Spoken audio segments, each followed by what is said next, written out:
Ah ben non, je ne peux pas manger le gâteau que m'a apporté Amélie. C'est un bon début pour cette chronique Bon Plan, un très très bon plan. Bonjour Amélie. Bonjour. Je vous embauche en tant qu'acteur. J'ai été pris sur le vif, là j'avoue que voilà, vous m'avez apporté aujourd'hui l'incontournable à Nantes. On en a déjà parlé mais on ne s'en lasse pas, le gâteau nantais.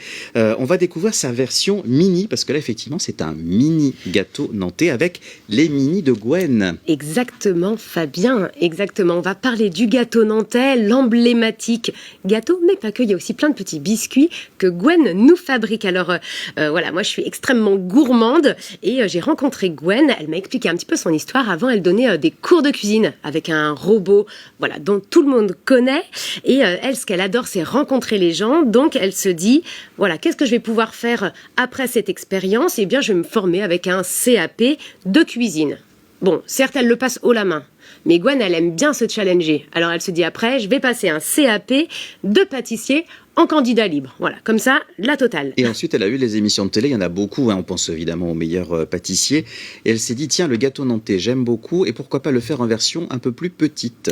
Exactement, alors elle est fière de son patrimoine, Gwen, et elle se dit, le gâteau nantais, c'est notre incontournable, on y va. Du coup, je vais encore me former, et elle se forme là en biscuitier. Donc le CAP biscuitier.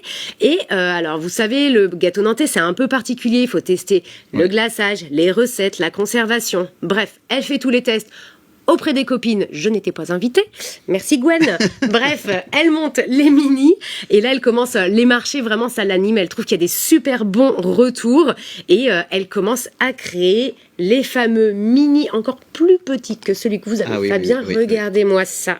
Ça c'est merveilleux. Pour le café, comme ça, tranquillement, pour le goûter. Vous avez tout trouvé. Regardez, ici on a la réglette, on a le petit à offrir, si c'est pas merveilleux. Il y en a pas beaucoup là quand même. On n'en ferait qu'une bouchée. Est-ce qu'on pourrait les goûter aussi, Fabien, peut-être ces petits Nantais? Oui, ben moi je peux. Enfin, vous me demandez à moi, mais franchement, il n'y a pas besoin. Allez-y, je vais vous laisser parler tout à l'heure. Moi, je vais vous expliquer. Alors, attention, voici. Qu'est-ce qu'on sent à l'intérieur du gâteau nantais? 10 sur 10. Du rhum. 10 sur 10. On le sent bien. Alors, il y a plusieurs manières de faire du gâteau nantais. Il y a plusieurs manières de faire du gâteau nantais. Chez Gwen, il est là 3 fois. Oui. Une fois dans l'appareil avec un rhum ambré. D'accord. Ok. Ensuite, une fois cuit, on imbibe à nouveau dans l'appareil à gâteau. Là, plusieurs manières. Soit vous faites un sirop, du coup l'évaporation fait évaporer l'alcool, donc il y a moins d'alcool à l'intérieur, sauf qu'on peut aussi imbiber directement dans le gâteau, c'est sa version. Bon. Et ensuite, on a ce fameux glaçage. Et là, c'est particulier, parce que qu'est-ce qu'il faut, à votre avis, pour un bon glaçage? Du sucre de qualité, peut-être. Voilà, et pour vous, il faut qu'il soit comment?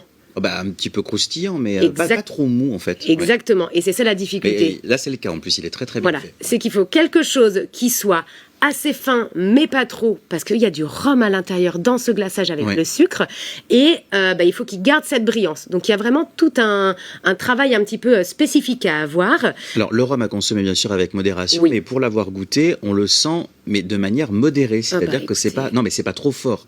Franchement, c'est exactement la bonne dose qu'il faut. Moi je précise. Eh bien, écoutez, moi, je lui dirais que ça vous a plu, en tout cas. Et le meilleur moyen aussi de consommer le gâteau nantais, c'est qu'en fait, vous le mangez pas frais, en fait. Vous le laissez, entre guillemets, rassir. Ouais. Et là, ce qui nous manque, Fabien, c'est un petit café. Ou un petit thé. Pour accompagner. Oui, pour le réimbiber surtout. Ah ben oui, et on parle des petits biscuits qu'il y a également, parce que là j'ai des petits sablés bretons avec un peu de cacao et de fleurs de sel aussi. Ça peut être vraiment sympa, ça aussi, les petits biscuits là. On a juste à côté les petits éléphants de Nantes, et ceux-là, ils sont trop mignons. Moi, je les adore, franchement, c'est le petit cadeau à offrir. Elle fait même, regardez-moi ça, des petits biscuits marqués Nantes. Elle peut les personnaliser à l'effigie des entreprises. D'ailleurs, comme les petits Nantais, on en a déjà fait avec les saveurs détonnantes, et du coup on a mis les logos. Exactement, donc elle travaille également avec les entreprises. Les produits sont simples pour tous. On a des œufs du Maine-et-Loire, on a du beurre pour le sablé, on a du sarrasin également, de Châteaubriand, de la fleur de sel, de Guérande, bref, que des bons ingrédients, Fabien.